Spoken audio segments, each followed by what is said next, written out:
पटेल नगर में एक दंपति अपने परिवार के साथ बहुत खुशी से रहते थे। वो अपने परिवार से बहुत प्रेम करते थे। उनके परिवार में 2 बच्चे भी थे, एक लड़की और एक लड़का। वे दोनों बच्चों से बहुत प्यार करते थे। धीरे धीरे बच्चे बड़े हो गए और वो आपस में भाई बहन बहुत अच्छे से रहते थे और दोनों बच्चे साथ में स्कूल भी जाते थे। स्कूल में भी उनकी पढ़ाई लिखाई अच्छी चल रही थी। वो बहुत खुश रहते थे एक दूसरे के साथ। उनके स्कूल में उनके टीचर भी बच्चों की बहुत ज़्यादा प्रशंसा करते थे। बच्चे पढ़ने में बहुत अच्छे थे। एक दिन बच्चे स्कूल से आ ही रहे थे, तभी अचानक उनके भाई का तबीयत खराब हो गया और उनकी बहन बहुत परेशान हो गई। वो किसी तरह से अपने भाई को घर पे लाई। घर आने के बाद अंश के पापा बिना देर किए उसको हॉस्पिटल लेकर गए। हॉस्पिटल ले जाने के बाद डॉक्टर को जब दिखाया गया तो पता चला कि उसका तबीयत बहुत ज़्यादा ख़राब है। उसके कुछ चेकअप होने के बाद पता चला कि अंश का तो किडनी ख़राब है। अब पूरी फैमिली एकदम घबरा गई। उनके पास तो इतने पैसे भी नहीं थे कि वो किसी तरह से किडनी लगवा सके। वो बहुत परेशान हो गए। तब अंश के पापा ने कहा, डॉक्टर साहब, क्या मेरी किडनी लग सकती है मेरे बच्चे को? डॉक्टर ने कहा, हाँ, लेकिन आप क्या करेंगे? अंश के पापा बोले, डॉक्टर साहब, किसी तरह से मेरे बच्चे को बचा लीजिए।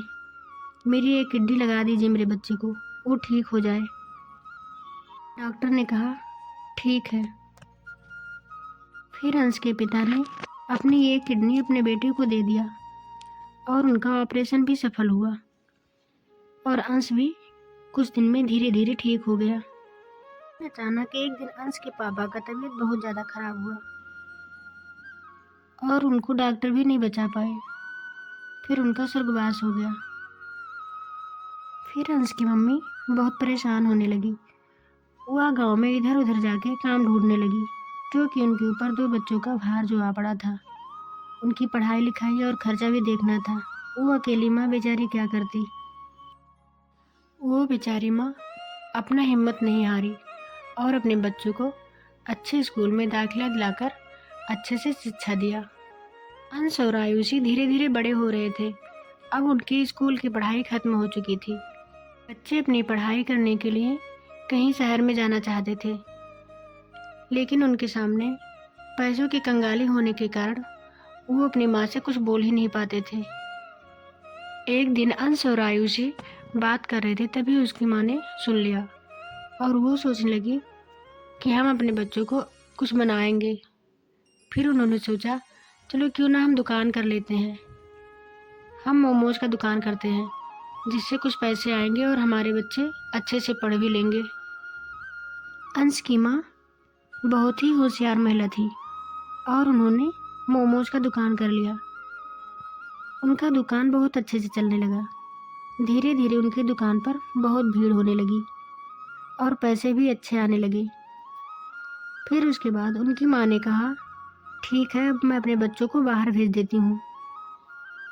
पढ़ाई के लिए शीला अपने दोनों बच्चों को बाहर भेज देती है और दोनों बच्चे बहुत मन लगाकर पढ़ते हैं।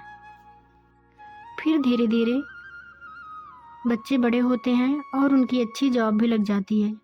इधर शीला बेचारी परेशान रहती है, क्योंकि बच्चों की जॉब लगने के बाद वो अपने माँ को टाइम नहीं दे पा रहे थे और अपने माँ के पास फ़ोन भी नहीं करते थे। वो बहुत परेशान रहने लगी। बच्चों की पढ़ाई की खर्चा इतना ज़्यादा था कि शीला को कुछ कर्ज भी लेना पड़ा। वह धीरे धीरे मोमोज बेचती और अपना कर्ज उतारती। बाजार में कई सारे मोमोज की दुकान होने के कारण शीला की दुकान फीकी चलने लगी और वो बहुत परेशान रहने लगी। उसकी दुकान से उतना ज़्यादा इनकम भी नहीं हो पाता था। फिर भी हिम्मत नहीं हारी। वो अपना मोमोज का दुकान बंद नहीं की और मोमोज का दुकान चलाती रही। इधर शीला के बच्चे अच्छी खासी जॉब करने के बाद वो अपनी गृहस्थी भी वहीं बसा लिए। अंश भी अपनी अच्छी खासी शादी भी शहर में ही कर लिया। अंश और आयुषी दोनों दूसरे शहर में रहने लगे। माँ को उनकी चिंता बहुत सताती थी, लेकिन बच्चे अपने गृहस्थी में इतना ज़्यादा बिजी हो गए कि उन्हें अपने माँ की कभी याद ही नहीं आई। अंश अपने फैमिली के साथ बहुत खुश रहता था।